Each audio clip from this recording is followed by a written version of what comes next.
What would you do if you knew your plane was hijacked and you had just minutes to live? Would you freeze or fight back? This is not fiction.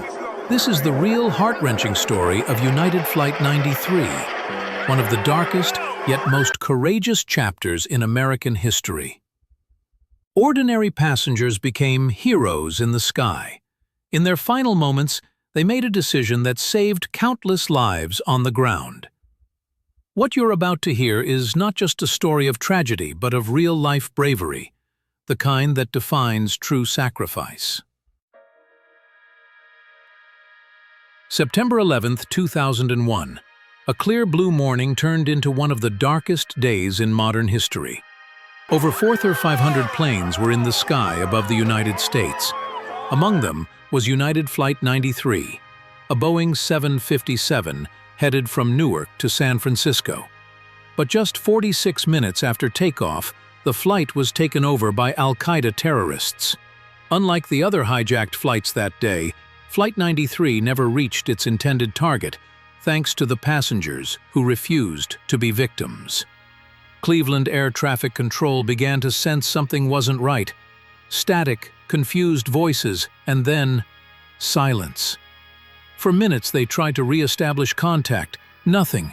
It was chaos. What they didn't know was that the cockpit had been overrun and the terrorists were now flying the plane. But something was happening in the cabin that no one expected.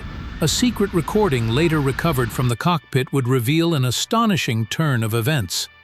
Through the loud hum of the engines and the wind rushing past the wings, voices could be heard, people moving, whispering, coordinating.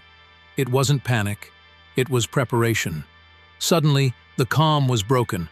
A hijacker screamed, "Fight!" but not in defiance. It was a warning to his fellow terrorists. The passengers were coming for them.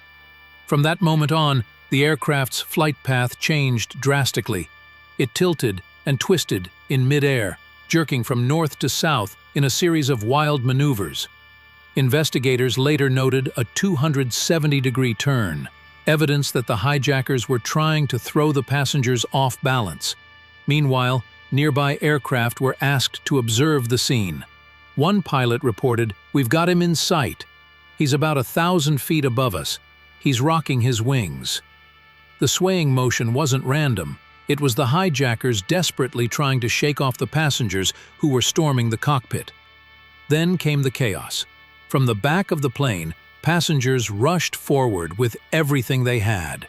Food carts, fire extinguishers, boiling water, anything they could use as improvised weapons. You could hear them on the recording, running, yelling, banging against walls and doors. The sound grew louder, closer, and then a voice. "The cockpit!" That was Tom Burnett, one of the passengers who had spoken to his wife earlier and learned about the other attacks. He knew what was at stake. Over and over, he and others chanted, "In the cockpit." 1. They hit hard.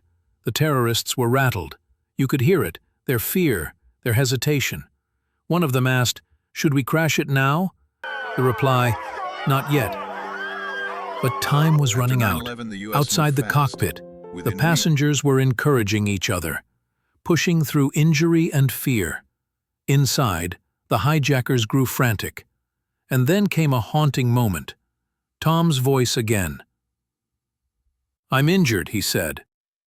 Not as a plea for help, but as a message. "Don't wait for me. Keep going." And they did. The last moments on the recording are a blur of movement and noise, shouts, strikes, resistance. The passengers breached the cockpit door. And just before they could take back control, the plane nosedived. Flight 93 crashed into a field in Shanksville, Pennsylvania, just 20 minutes from Washington, D.C. Its likely target, the U.S. Capitol. Everyone on board perished. But because of their courage, countless lives were saved. This wasn't a story of trained soldiers.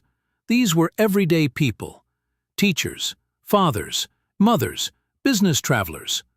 They chose to fight, to protect others, even if it meant sacrificing their lives. Their heroic sacrifice is now remembered as one of the most powerful acts of civilian bravery in American history. Stories like these remind us what true courage looks like. It's not about being fearless. It's about taking action even when fear is overwhelming. If this story moved you, please like the video, share it, and subscribe to Inspired to Achieve. We bring you stories of real-life heroes, untold sacrifices, and moments that change history.